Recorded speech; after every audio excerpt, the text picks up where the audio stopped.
Muito bem. Maria, a palavra está com você, tá? Tá bom, obrigada. Arrasa, Maria. Bom dia. Valeu. Vocês estão conseguindo ver minha tela? Sim, Maria, tudo certinho. Sim. Hoje o Aprimora ele vai ser super teórico e praticamente nada de prática, mas é mais só para dar uma noção mesmo de algumas questões sobre o TypeScript. Então, hoje eu vou falar um pouco sobre como a gente consegue performar em TypeScript. Para quem estava lá no evento e conseguiu ouvir o que eu falei, vai ser a mesma apresentação. E para quem não conseguiu ouvir direito o que eu falei, agora vai ficar melhor para a apresentação, prometo.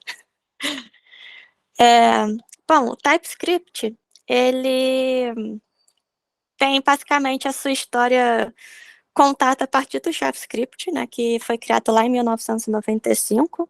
Até então a gente tinha a questão da web ser bem estática, as páginas serem bem estáticas, e isso gerava além de não ter aquele dinamismo com o usuário, gerava alguns problemas de validação de formulário e afins. Então, o JavaScript ele vem primariamente para trabalhar com essa parte de validações, mas ele cresce rapidamente na comunidade e ele passa a ser a principal linguagem aí a ser utilizada na web para fazer as animações interativas com o usuário. No ano seguinte, a Microsoft ela lança esse JavaScript, que é baseado no JavaScript, só que o padrão dele é para o Internet Explorer. Então, no começo de 1996, a gente passa a ter dois padrões, o JavaScript para a maioria dos navegadores e o JavaScript para o Internet Explorer. E isso gera um problema, né? Porque aí agora a gente tem que começar a se preocupar com dois padrões para navegadores distintos. Então, a Netscape, ela manda o JavaScript para a ECMA International, e lá, então, é criado o padrão ECMAScript, que é a padronização do JavaScript em geral, e todos os navegadores, então, passam a trabalhar com esse padrão. E esse padrão é o que se mantém até hoje.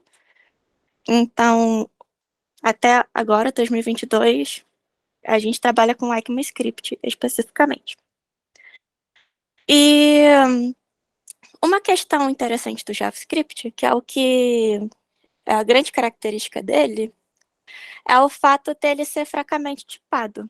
Então, a gente pode começar a variável com um tipo primitivo, tipo number, e finalizar ele como um objeto ou um array de objetos. E quando a gente começa a fazer essas loucuras de sair trocando os tipos de uma variável, ou troca os tipos do parâmetro que uma função recebe, a gente começa a ter alguns problemas de lógica. Então, foi sendo percebido, durante esse período de 95 a 2012, que muitos problemas que estavam sendo relatados pelos desenvolvedores era porque estava tendo rolos de tipagem. Então, se as pessoas tivessem mais controle sobre os tipos das suas funções, os retornos das suas funções, os parâmetros, as variáveis no geral, muitos desses erros teriam sido evitados. Então, a Microsoft, em 2012, lança o TypeScript, que é uma linguagem baseada no JavaScript, ela é totalmente baseada no JavaScript. O padrão dela é ECMAScript, sim. Só que agora ela vem justamente com a característica oposta do JavaScript, né? Agora ela é fortemente tipada. Então, a gente passa a não ter mais a permissão de fazer alterações nos nossos dados sem que isso gere um erro durante a codificação. Então, nesse primeiro exemplo, a gente tem um código escrito em JavaScript, e aí a gente tem um objeto declarado com duas propriedades, e logo em seguida a gente tenta fazer um cálculo dessas propriedades, só que a gente escreve a segunda propriedade de forma errada. O JavaScript, ele não reclama disso. Ele não se importa se você escreve errado ou não, ou se você quer tentar acessar uma coisa que não existe. Ele não tem problema com esse tipo de regra. Então, ele vai deixar você compilar normalmente. E na hora que você for, então, fazer o teste lá da sua lógica, você percebe que aquele valor não existe. E aí você vai ter que ficar repassando o código para saber onde está aquele problema. Se a gente escreve o mesmo código em TypeScript, o TypeScript, como ele tem esse objetivo de ter essa tipagem forte, o que faz ele ser um verificador de tipo, no JavaScript, quando a gente escreve a segunda propriedade com o nome errado, ela logo fala que está com problema. E ela não permite você continuar.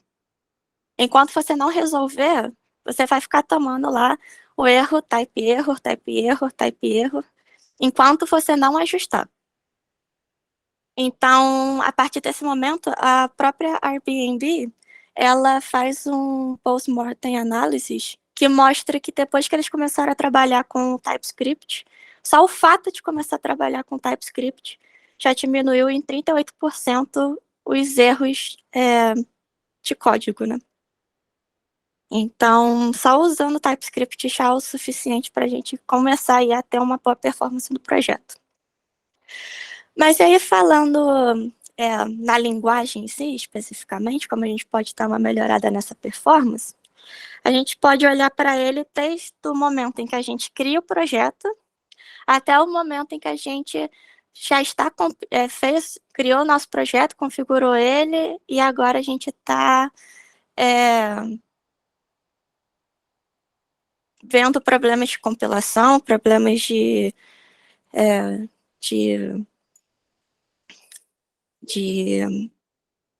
performance, lentidão. Então, a gente passa por esses tópicos quando a gente pensa em TypeScript. A primeira questão que a gente vai ver aqui é as referências de projetos, que basicamente são tópicos relacionados à estrutura do projeto em si. O que referências de projeto significa? Eles se assemelham aos microserviços, né? Que lá no back-end a gente fez ter um grande projeto, a gente tem subprojetos, né? Seriam, sim, de forma bem poética, né? É basicamente isso, a gente reduz a isso. As referências de projetos é a mesma coisa, só que é para TypeScript em específico. Então, a partir desse momento, desde as 3 últimas versões, o TypeScript ele permite que, em vez da gente ter um único projeto com todas as nossas estruturas e interfaces de diferentes espectros do projeto em um único projeto, o que faz a gente ter uma única configuração de TypeScript para esse projeto, ele permite que a gente passe a ter subprojetos. Então, a gente teria um monorepositório, por exemplo, e esse nosso monorepositório passaria a ter vários projetos.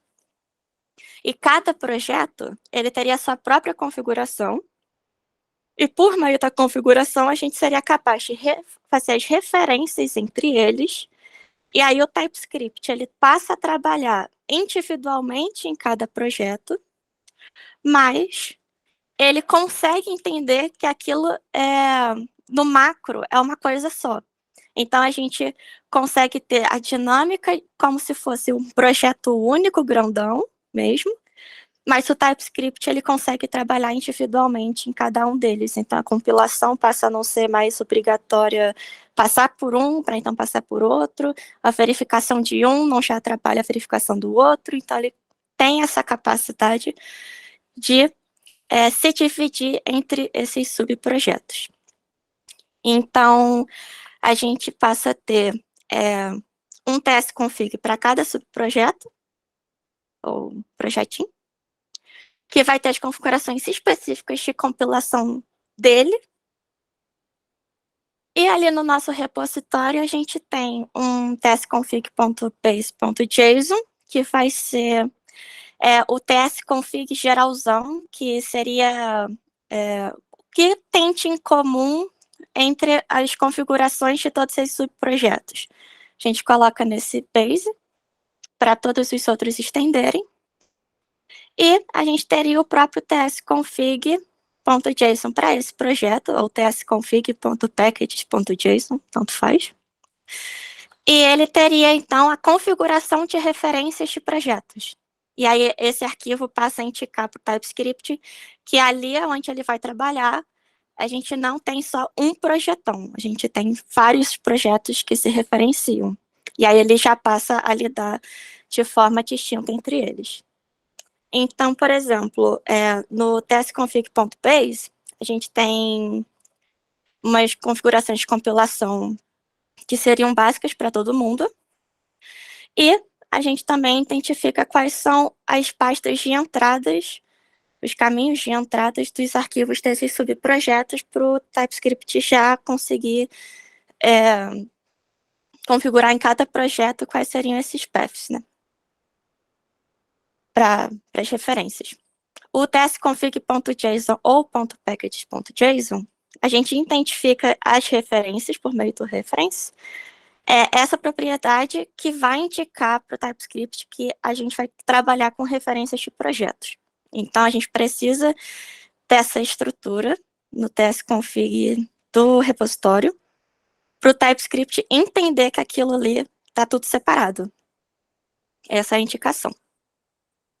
E em cada projeto, a gente vai ter o próprio tsconfig.json, que vai estender o nosso base. Então, todas essas compilações passam a ser consideradas isso aqui também, no compiler options do próprio projeto. E se por um acaso a gente tiver um outro projeto que a gente faz referência, mas é específico de um único mini projeto e não ao todo, a gente pode fazer as referências específicas para cada um desses mini projetos. Então, na raiz do repositório, a gente tem todas essas referências que precisam ser consideradas como pertencentes àquele projeto e elas todas precisam se conversar. E no tsconfig, um mini projeto específico, a gente pode referenciar só um projeto que não tenha referência ao todo, mas só assim aquele pedaço em específico. Então, a gente tem essas configurações que a gente pode trabalhar. Até aqui, alguém tem alguma dúvida?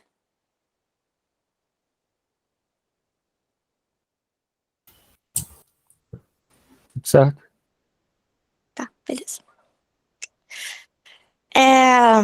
E aí, depois que então a gente considera aí que, beleza, a gente tem um projeto, esse projeto ele pode muito bem ser dividido entre uns 5 a 20 mini projetos. Mais do que isso, o TypeScript não sabe lidar, mais de 20. Não sabe lidar bem, fica bem lenta a compilação. E menos de 5 não tem diferença, então também não é uma preocupação para menos de 5 divisões. Então, a gente viu ali, beleza, então vamos fazer um ou outro, então vamos agora configurar esse projeto em si, né? Seja um mini projeto, seja o projeto único grandão.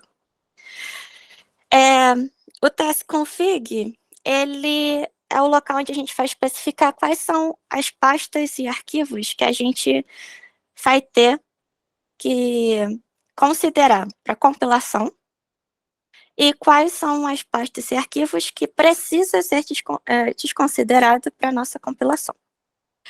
Há 2 formas de fazer isso atualmente. Tem o files, em que a gente vai colocar o path de cada arquivo que tem que ser incluído na compilação. E tem o include e exclude, que a gente trabalha com padrões globais. E a partir desses padrões, o TypeScript descobre o que tem que entrar e o que não tem que entrar. Os files, eles são melhores para o TypeScript, uma vez que a gente já está o path específico, ele não precisa calcular qual o melhor caminho para se chegar lá. Então, a compilação fica mais rápida. Mas, pensando num projeto com 600 arquivos, escrever 600 paths fica fora da realidade, né? Provavelmente a gente vai esquecer alguns deles. E aí isso gera problemas. E aí, então, por mais que os files eles sejam melhores para o TypeScript compilar, o melhor é usar os padrões globais mesmos. E aí a gente pode trabalhar com algumas práticas para diminuir problemas de compilação com as configurações utilizando include e exclude. Primeira coisa é só incluir padrões de pastas que realmente são necessários no na compilação do projeto. Então, geralmente, pelo menos no front ou projetos em Node, a gente divide o projeto em source, né? Tem uma pasta source onde a gente coloca todos os arquivos daquele projeto que construímos. Então, será só ele que é realmente importante. Então, ele entra como um padrão geral. Agora, pastas de dependências e artefatos e testes são coisas que a gente não precisa ficar compilando. Não é necessário para o nosso projeto ficar fazendo análise, verificação, leitura e escrita de cada um desses arquivos. Então, a gente coloca o padrão para excluir esses arquivos de dependências e se a gente tiver testes nos sources, a gente pode colocar o padrão também para encontrar essas pastas de testes. E também seria bom não ficar incluindo padrões ou paths de arquivos de outros projetos. Se a gente precisar de outros projetos, a gente faz referências de projetos e não fica colocando no test-config daquele projeto qual é o path do outro. Né? Isso também gera problemas para o TypeScript, uma vez que ele precisa de tempo para ficar calculando o melhor caminho, e aí ele tem que analisar lá o projeto, como é que ele está, para então poder compilar. Então, cada estrutura de especificação de arquivos é único para cada projeto. Não se referencia outros projetos dentro de um. Também existem as declarações de @types, que são as declarações de tipagem do TypeScript. Esses @types, todas essas declarações que têm @types, eles são, por padrão, adicionados na compilação. Mas, geralmente, elas não são necessárias, principalmente aquelas que vêm de dependências. Se a gente importa a tipagem de uma dependência, beleza, a gente faz a verificação dessas declarações. Mas, muitas vezes, a gente constrói um código sem ficar importando essas tipagens. E aí, mesmo a gente não importando essas tipagens, não usando explicitamente no nosso projeto, ele continua sendo verificado, analisado, escrito e lido. E isso também gera problema de performance no projeto. Então, a gente pode controlar esse padrão de ficar analisando todas essas declarações de tipagem. E aí, para isso, o test-config tem no compiler options a opção types. E esse types, quando ele recebe um array vazio, ele consegue entender que a gente não quer que esse padrão exista. E aí o TypeScript ele para de ficar fazendo qualquer análise dessas declarações de tipos em @types. E se por um acaso a gente tiver alguma dependência que a gente precise sim que o TypeScript faça essa análise, a gente pode especificar qual é essa dependência. E aí o TypeScript vai entender que não é para ver os outros, mas até essa dependência específica, ele precisa sim analisar. Então, aqui nesse caso, ele só vai verificar as declarações de tipo do @types de Node. Se a gente tiver uma outra lib aqui, instalada no projeto e ela não está aqui no array, ela é desconsiderada durante a compilação. E por fim, a gente também consegue criar estados para nossa compilação. Então, a última compilação feita, ela pode ser guardada num arquivo tsbuildinfo, e esse .tsbuildinfo, ele contém o estado da última compilação. E para que isso serve, né? Por que a gente usaria essa flag incremental para criar esse arquivo? Porque sem esse arquivo, sempre que o TypeScript compilar o projeto, ele vai verificar todos os arquivos incluídos na configuração. E, às vezes, a maioria deles a gente não mexeu. A gente não fez qualquer tipo de alteração. E aí, ele precisaria rever como é que está esse arquivo, uma vez que ele já viu e nada aconteceu depois dessa compilação? Não, não é necessário. Vai ser um custo de compilação à toa. Então, a gente pode rodar o TypeScript com a flag incremental para criar esse arquivo.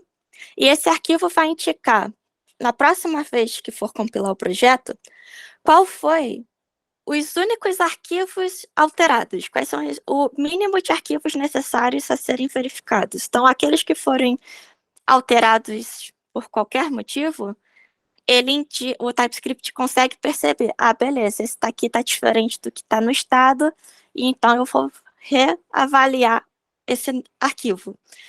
E aí, quando ele chega no outro arquivo que não foi alterado, ele vê que eles são idênticos, ele passa direto. Então, isso também diminui o tempo de compilação, por exemplo, no nosso projeto. Até aqui, alguém está com alguma dúvida?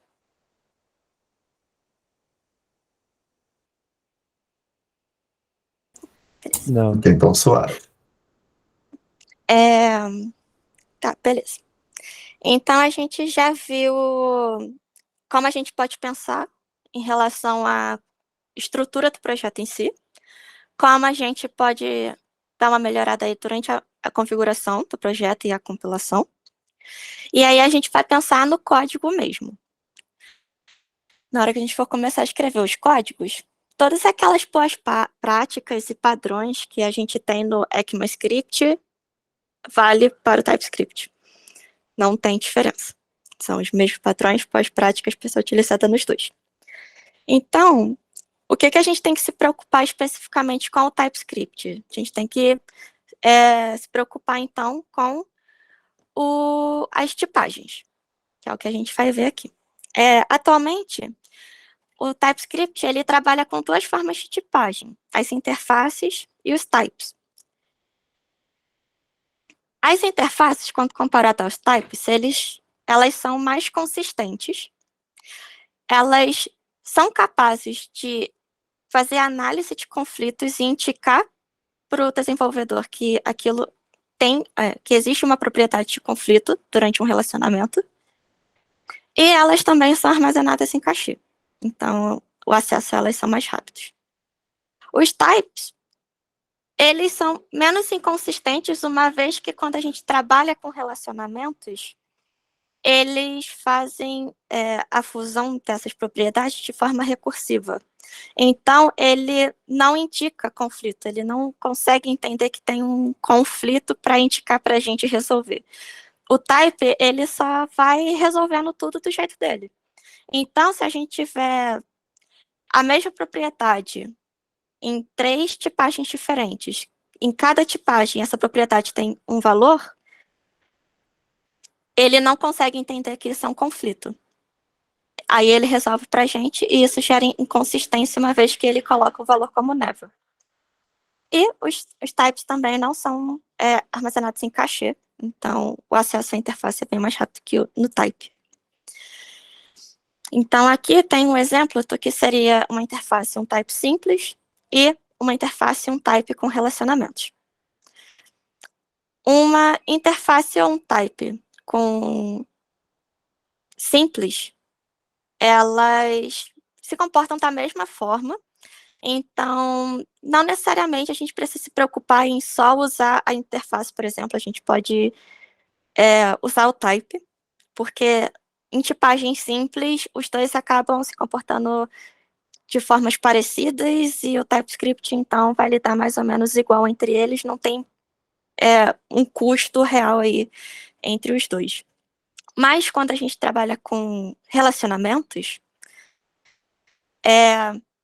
aí é que a gente consegue perceber qual é a diferença real entre os dois, né? Como é que o TypeScript lida com os dois. Quando eu tenho a interface Other Interface, e ela estende o meu Sum Interface e o Sum Type, e os três têm as mesmas propriedades, têm a mesma propriedade, mas com tipagens diferentes, ela logo identifica que não está podendo fazer o relacionamento entre os tipos. Porque um é number, outro é boolean, o outro é string, e nenhum deles tem a ver com o outro. E aí ela indica pra gente que isso que a gente está com um problema nela, e que a gente precisa verificar o que está acontecendo para resolver. Quando a gente usa o type, ele não indica qualquer problema pra gente. Ele simplesmente faz do jeito dele e vida que segue. Então, durante o desenvolvimento em si, a gente já consegue ver problemas com interfaces, mas a gente não consegue ver problemas nos types. A gente consegue começar a ver problemas com o type na hora que a gente vai tipar, de fato, alguma variável ou algum parâmetro, por exemplo. Então, enquanto a gente está declarando as nossas tipagens, a interface já indica para a gente. Então, aqui a gente tem um exemplo do erro que o TypeScript indica, que é string não tem nada a ver com number, string não tem nada a ver com boolean. Então, a gente está fazendo o relacionamento de forma errada. O type, ele não vai mostrar nada. E aí, se eu, por um acaso, criar uma constante, e essa constante eu tipar com o water type, na hora que eu atribuir uma string, por exemplo, a essa minha constante, aí sim, ele vai indicar que a gente tem um problema. E aí ele vai falar que essa nossa constante, por exemplo, que foi tipada com water type, ela tem o tipo never. Então, nada é never. Então, string não é never, number não é never, boolean não é never. E aí a gente só vai ver que está com erro mais para frente. Porque a gente já poderia ter resolvido antes, a gente só vai ter que voltar depois que a gente fizer a nossa tipagem. Então, nesse caso, a interface ela é bem mais consistente, então é preferível que a gente utilize ela, principalmente quando a gente for trabalhar com relacionamentos de tipos.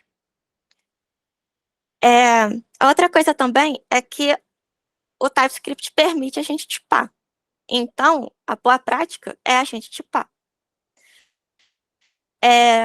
Muitas vezes, a gente deixa passar uma tipagem porque o TypeScript ela tem a capacidade de fazer inferência.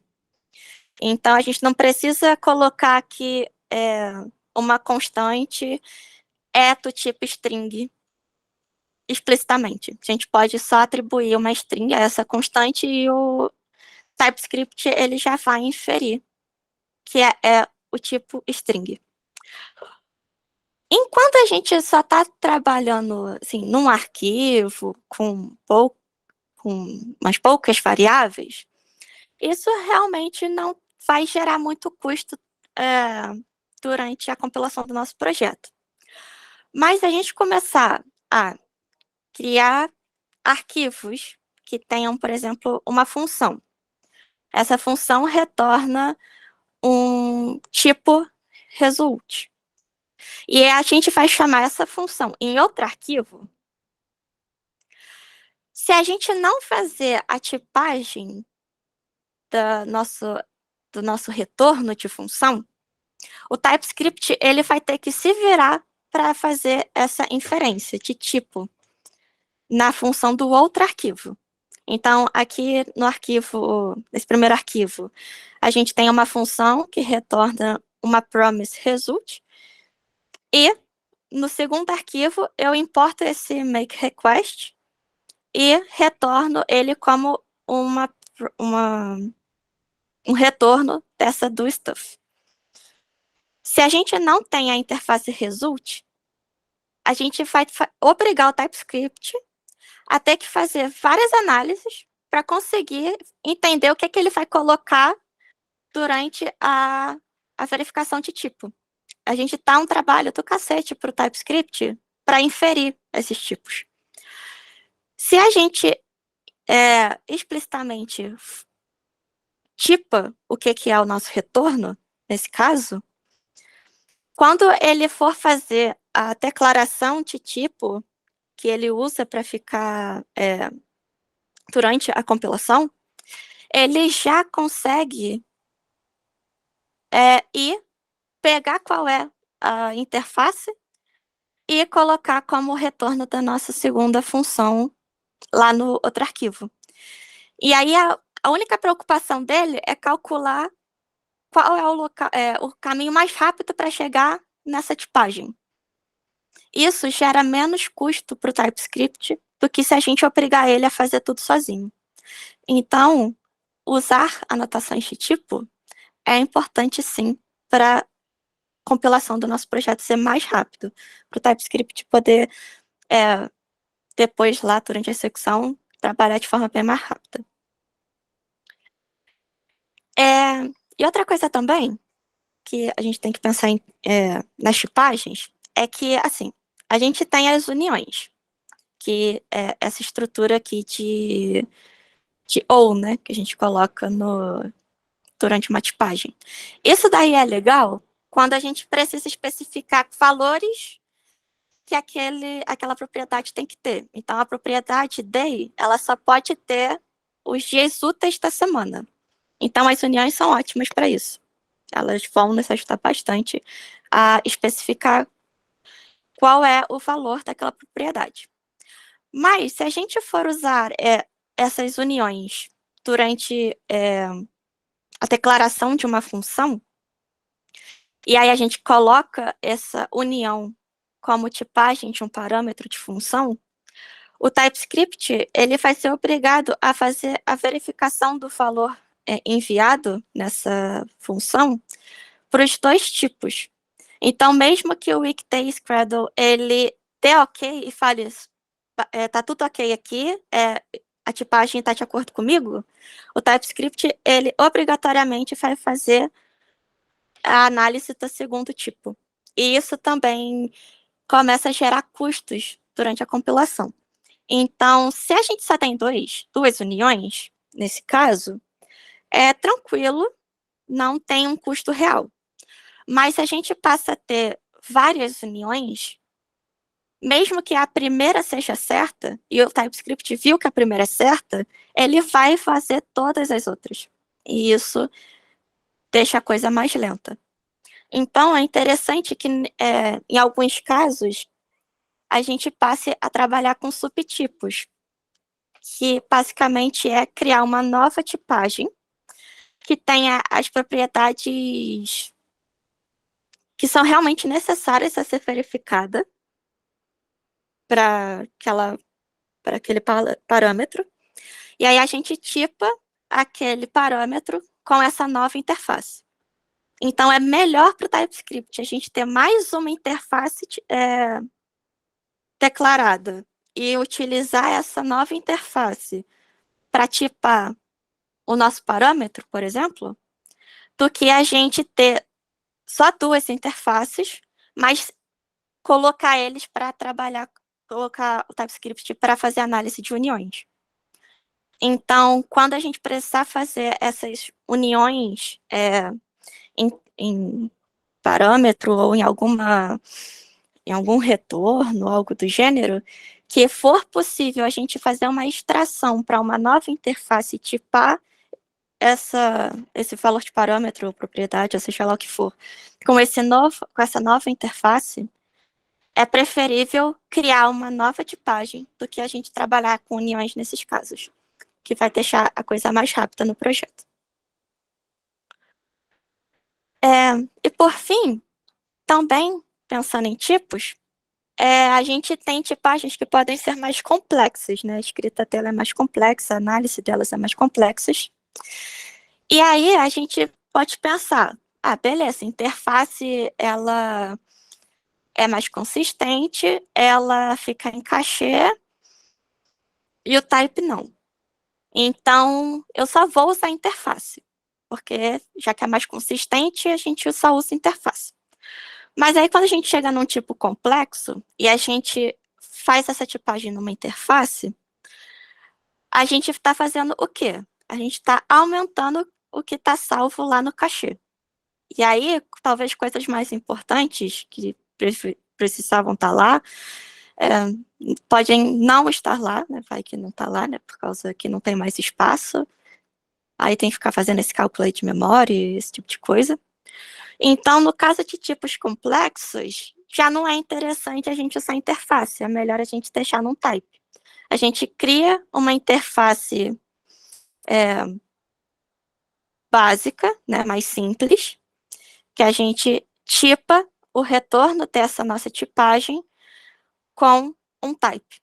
E aí a gente libera espaço lá no cachê para outras coisas. Então, a gente pode ter mais coisas agora armazenadas. Então, nesses casos de complexidade,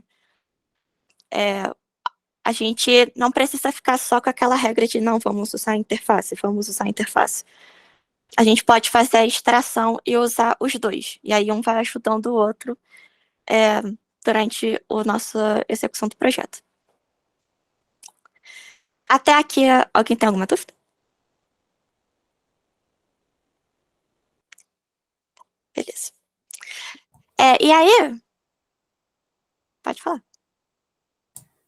Então, para mim, não ficou tão claro a diferença, tipo, de quando usar uma interface e quando usar um tipo. No caso da interface, vamos pensar assim.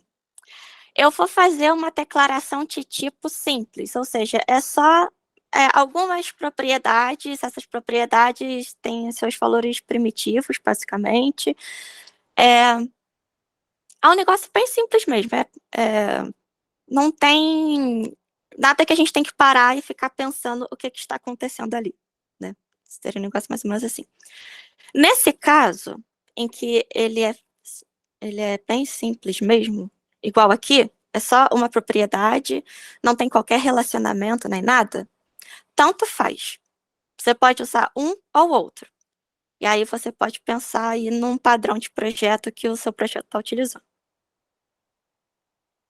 Se a gente for trabalhar com relacionamentos, ou seja, eu tenho um tipo, e esse meu tipo, ele tem a propriedade ABC, mas ele também tem a propriedade D, E, F de outro tipo. E aí a gente faz o relacionamento entre eles para que esse tipo que tem as propriedades ABC também tenha o D, E, F. Se a gente for ter esse tipo de tipagem de relacionamentos, então a gente dá preferência às interfaces, porque elas vão ser mais consistentes durante essa relação. Então, é só propriedades igual aqui, sum prop number. Pronto, acabou? Tanto faz. Não, agora eu tenho uma tipagem que vai estender outras duas. Ela vai se relacionar com outras duas. Aí você pensa em interface, porque ela vai ser mais consistente e ela vai fazer análise de conflito. Se a gente for trabalhar com um tipo que a estrutura dele não seja um simples sum prop number, e sim uma tipagem de função em que ele tem que ficar validando qual é o tipo que a gente atribuiu para saber se vai ser se vai ser o tipo A, se vai ser o tipo B ou o tipo C, isso gera complexidade. Aí a gente pode ter a nossa função declarada com o tipo de retorno numa interface e essa verificação do retorno em si, que é esse caso de o extends type A do tipo T, e aí se for, então é process type A, se não é B, se não é C. Essa complexidade a gente joga para um type. Então, É tudo bem tranquilo. É uma propriedade 1, tipo number. Propriedade 2, tipo string. Propriedade 3, tipo string de novo. Tanto faz. Eu tenho tipo A que se relaciona com tipo C e tipo D. Interface. Agora eu tenho uma tipagem que tem a propriedade A, e essa A, ele vai ter que fazer uma verificação para saber qual é o tipo de retorno ali, qual é o tipo de tipagem daquela propriedade. Então, a nossa interface, ela pode receber um tipo string, e aí ela tem que verificar. Esse tipo é string, então o valor é X. Esse tipo é number, então o valor é T. Quando começa a ter essa complexidade, que tem que ficar fazendo essas análises, aí a gente usa type. Deu para compreender? Deu sim, obrigado. Ô, Maria, deixa eu te perguntar. Oi, Se, diga-me. se eu só usar interface, por exemplo, só estou usando interface no meu projeto, vai chegar uma Uhum. hora que se eu fizer alguma coisa que eu não posso fazer na interface, a própria IDE ali vai dizer? Ou vai dar algum erro ali? Ou Sim. não? Não, ele faz sim. Dependendo do tipo de tipagem que você quiser fazer, ele. Tipo, tipagem direta de uniões, a interface não deixa, porque não é tão consistente esse tipo de tipagem. E a interface, ela tenta ser a coisa mais otimizada possível. Então, o que acontece nesse tipo? Quando você for declarar a interface e tentar fazer essa tipagem aí de uniões, ela vai falar que, olha, não tá dando certo isso aí, não. Vai funcionar, não. O editor já logo, aquela coisa vermelhinha que Aham. tá agoniando o coração. Então a gente pode tipo, Então, definir como um padrão de projeto sempre usar interface. Se der algum problema com a interface, a gente muda para tipo. na verdade, a gente nem precisa esperar dar algum problema. A gente já pode fazer uma análise, assim, o que a gente já pode declarar que vai ser uma interface sempre e uma tipagem sempre, né? Então, sempre que eu quiser uma... A gente pode colocar assim no projeto. Por exemplo, tá? Por exemplo, eu tenho todo um projeto e ele só tem tipagem simples. A maioria é tipagem simples. Não quero que isso fique lá na memória. Então, a gente vai e coloca a regra que vai ser type. Mas, no exato momento que a gente precisar de fazer relações entre eles, este tipo de relação, com relação, vai ser uma interface. Então, a regra é tudo simples. Fica em type, passou a ter relação, coloca interface. Por um acaso, eu preciso de tipagem de uniões. Vai para type direto. Então, a gente não precisa ficar esperando dar erro. A gente já pode, antes mesmo, já declarar o que vai ser e o que não vai ser. Entendi, beleza, obrigado. Beleza. E aí, então, a gente viu como seria interessante trabalhar com tipos, né, no nosso projeto, para deixar a coisa um pouco mais rápida. E aí, por fim, a gente já terminou quase tudo, a gente já está compilando, a gente já vai ficar testando, e aí percebe que está meio lento a compilação. A gente começa a ver que, tá demorando 1 minuto e deveria estar sendo feito em 30 segundos, talvez. E aí a gente pode tentar rastrear qual é esse problema de lentidão no nosso projeto. E aí a gente tem algumas flags que permitem a gente fazer isso. A primeira delas é o Extend Diagnostics, que gera um relatório de tudo que está sendo analisado e por quanto tempo está sendo analisado o nosso projeto. Então, esse é o relatório total que ele dá, né? São algumas coisas que ele nos dá de análise. Mas, geralmente, a gente só precisa ver umas 4 coisas para a gente já conseguir ver onde tem problema no nosso projeto. A primeira delas é os files e os lines. os files vão indicar o número de arquivos que estão sendo analisados no nosso projeto. E as lines são quantas linhas ele está tendo que analisar. E aí, a partir daqui, a gente já consegue ver, será que está condizente com o nosso projeto? Será que a gente realmente tem tudo isso de arquivo no nosso projeto? Então, ele já começa a estar, a gente já pode ter esses insights de fazer uma análise de quantos arquivos a gente tem no projeto e quantos ele, de fato, está verificando e analisando. E os outros dois é o parse time e o bind time, que basicamente eles nos dizem quanto tempo de análise, de verificação, de leitura e de escrita a gente está tendo naquela compilação. E aí a gente pode verificar se, pensando nos files e nos lines, se seria algo dentro de um esperado. Então, será que o tempo de leitura, de escrita, ele está dentro do que é esperado, uma vez que a gente tem X arquivos, ou que a gente tem N número de linhas? E também até tem uma propriedade que é interessante, que é o comment time.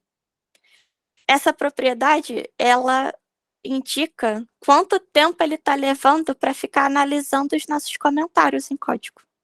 Então, às vezes, a gente tem a prática de vamos comentar tudo isso daqui, porque a gente não quer apagar, porque vai que um dia precisa, e isso também gera um custo. E aí também é interessante a gente dar uma olhada para ver se não tem muita coisa comentada, né? Se a gente não pode tirar algumas coisas, porque está gerando um tempo a mais ali que pode estar também afetando.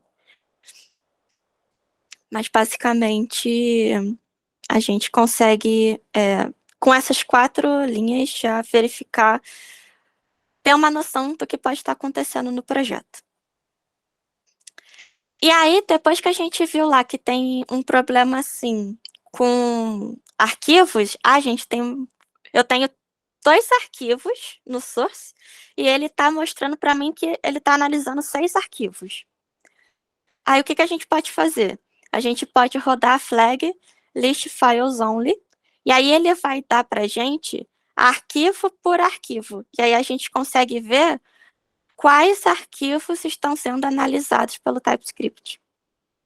E aí a gente pode ver se está dentro do que deveria mesmo, ou se a gente acabou encontrando ali arquivos que não deveriam estar ali. Arquivos que estão sendo verificados sem necessidade. E aí quando a gente vê que tem arquivo a mais, a gente dá uma passada lá no testconfig.json e ver como é que estão os nossos padrões. Para a gente saber se aquele padrão que a gente estabeleceu de análise de arquivos de entrada e exclusão, se está sendo capaz de tirar esses arquivos a mais que a gente encontrou na nossa compilação. No caso lá das referências de projeto, como a gente vai ter vários tsconfigs, às vezes a gente acaba se perdendo em qual a configuração que está sendo utilizada. De fato, ali, né, com a configuração macro, em vez de ficar indo em cada um daqueles tsconfigs, em cada projeto, e aí tem que ficar lembrando qual projeto entrou e qual não, a gente tem o showConfig, e esse showConfig, então, vai fazer a análise do nosso tsconfig que tem no projeto, e ele vai printar qual é esse tsconfig que está sendo considerado. E aí a gente pode, ali no terminal mesmo, já começar a verificar se a gente fez alguma configuração errada ou não, ao invés de ter que ficar percorrendo cada arquivo existente no projeto, de configuração específico. Outra coisa que a gente vai ter que pensar também é que às vezes a gente vai utilizar outros compiladores e não o TypeScript em específico. E existe a questão de que o TypeScript ele pode compilar mais rápido que o outro compilador. Seria bom, nos casos de a gente utilizar outros compiladores, fazer uma compilação com o TypeScript para ver o tempo dele. para a gente conseguir comparar se os tempos estão muito divergentes. Geralmente, o TypeScript ele vai ser mais rápido que um compilador caso exista divergência. Geralmente, tá? Não é regra, mas geralmente. E aí, a gente vai ter que começar a pensar nesse compilador que a gente está utilizando, porque pode ser de fato que seja ele o problema. Se o tempo dele compilar for maior que o do TypeScript. E aí a gente pensa, a versão desse compilador que a gente está utilizando é compatível com a versão do TypeScript que estamos utilizando? Já existe alguém reclamando de problema de compilação com esse compilador? Já tem alguma coisa na documentação que está indicando para a gente que a gente tem que fazer uma configuração específica para isso? Para rodar ele no projeto de forma mais otimizada? Será que eu vou precisar, talvez, fazer uma criação de uma nova issue lá no GitHub para aquele compilador específico para ver se alguém consegue me ajudar? Então, assim, quando a gente tem problema de compilação em que o compilador é outro e não TypeScript, é importante a gente também fazer a compilação com TypeScript para fazer essa análise e ver se tem divergências de valores, porque às vezes é o compilador terceiro que está dando problema. Então, esse é um outro caso para a gente poder conseguir rastrear problemas. E, no final das contas, deu tudo errado, a gente não encontrou nada de nada, nada serviu, ferrou. Aí, o que a gente pode fazer como a última esperança? Antes de criar lá o erro no GitHub para ver se alguém ajuda nós. A gente pode gerar uma pasta de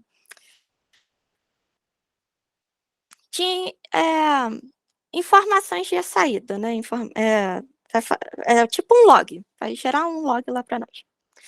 Que é o generate trace, é uma flag generate trace. Ela cria essa pasta para a gente coloca qual é o nome, né, dessa pasta. E essa pasta, ela vai conter 2 JSONs. Esses JSONs podem ser analisados pelo @typescript/analyzeTrace. E aí ele consegue fazer essa verificação, ele consegue ler lá esses JSONs, né, entender o que está escrito neles, e aí ele dá um relatório para a gente de desempenho. E aí, a partir desse relatório, a gente pode ter, então, talvez, ali naquele momento, uma noção de o que pode ser de fato que está estando errado. Então, tentamos tudo, nada funcionou, a gente vai para esse utilitário, cria, né, esses JSONs e faz uma análise com eles. E aí, basicamente, a gente terminou de ver desde a estrutura do projeto até quando está problema, e aí a gente tem que descobrir o que está acontecendo. Alguém ficou com alguma dúvida?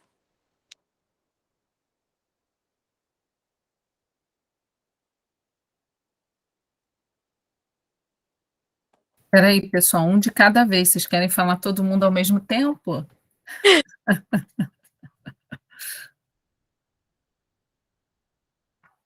Não, ninguém tem dúvida? Ficou claro, tudo ótimo. Então, show, gente. Obrigada. Maria, muito obrigada, viu? Arrasou mais uma vez. Só arrasa essa menina, gente. Top, Agora top, ficou top, melhor né? para entender. E aí eu quero até aproveitar aqui antes do fechamento, pessoal, deixa eu parar aqui de gravar, para convidar vocês, né,